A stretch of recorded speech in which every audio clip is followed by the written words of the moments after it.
صادق ملا صاحب وایي اوس د بل کور کې اغلې بې له ما هغسې نه ده اوس د بل کور کې اغلې بې له ما هغسې نه ده نه ارامه راته ښکاري ستا خندا هغسې نه ده او نه بیا حسن ته قایل سو ستا نفاسو بې باوره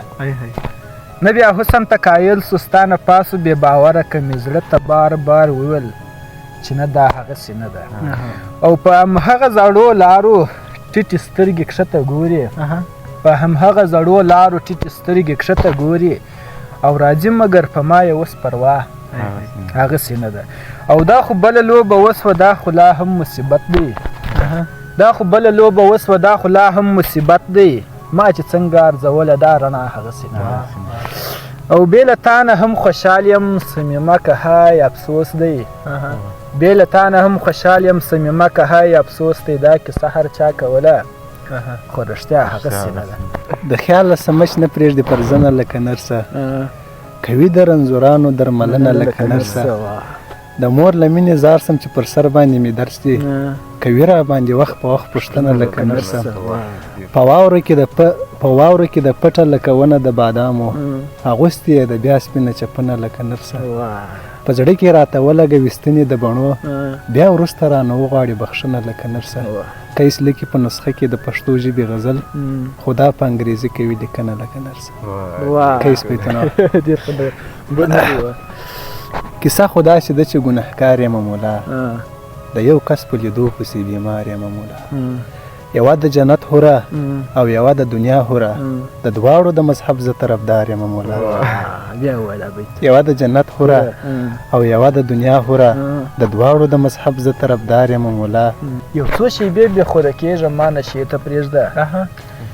یمانه لري سلاسونه مې پیالې ته پرېږده زه پکې ګورم رنګ د خپلې مقدسې مینې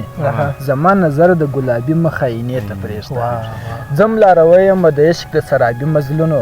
بس لږ ساعت مې د خواره وربل سایې ته پرېږده تر څو به تا پسې په ماتو پښو منډې وهم ژوند د ستومانه سومه لږ خو مې دمې ته پرېږده